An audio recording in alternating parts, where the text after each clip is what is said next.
what do deer do when rifle season comes in? They go nocturnal, right? Is that true?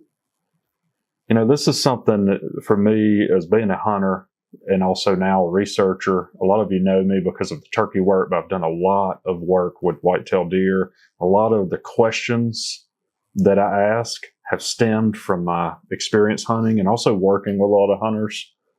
And those kinds of questions have been at the forefront of my mind. So I asked that question, if we're studying the activity pattern of deer, what do they actually do on the landscape when something like rifle season comes in? All of a sudden, it's extremely risky for deer. And the common knowledge is that they go nocturnal.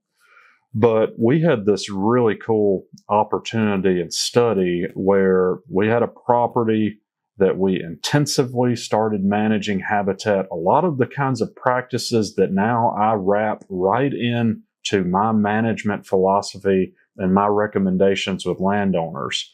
The same things I'm getting from research where we actually tested this in the field. And what we found in this study, we had intensive pine management and developed these really nice herbaceous dominated understories.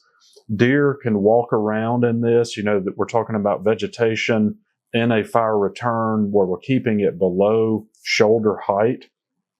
So deer at their level, they're in cover and they're walking around. If you get elevated in that pine stand, though, you can see down into it quite commonly. So we're managing this property intensively. It's hunted, and we're managing the vegetation intensively like that. And then I wanted to see what actually happens behaviorally to deer in the use of that kind of habitat management when rifle season comes in. So the first thing that we did is we distributed cameras all across the landscape. And when I say that, I don't mean like you're doing on your hunting club, or at least most people aren't. We literally had a camera per 2 acres all across this 500 plus acre property.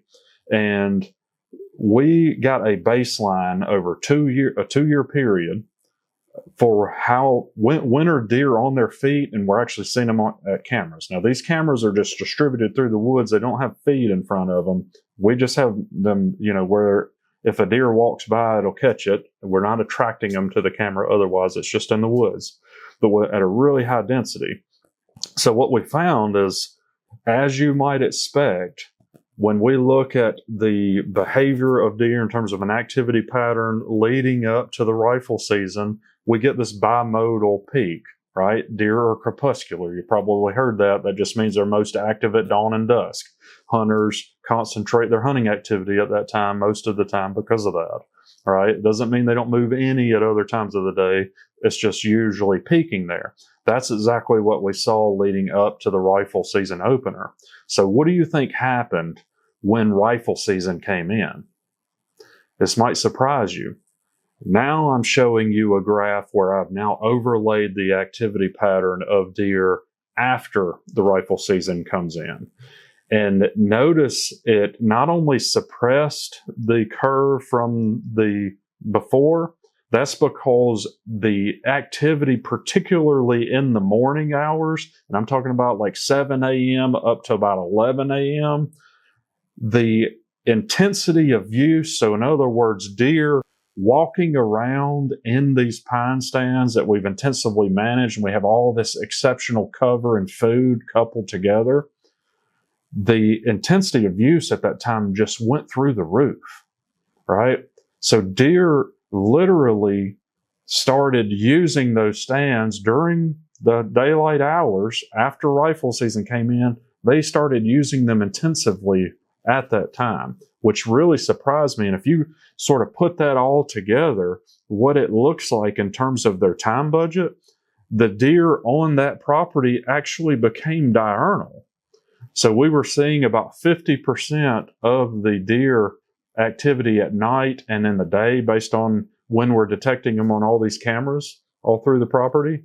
And after rifle season came in, that shifted to where 75% of our detections of deer, again on unbaited cameras distributed all through the property, We went from 50% to 75% of the detections. So deer on their feet walking around in these stands, 75% of the detections were during the daylight hours when we could legally hunt them. And that was really concentrated even in the morning.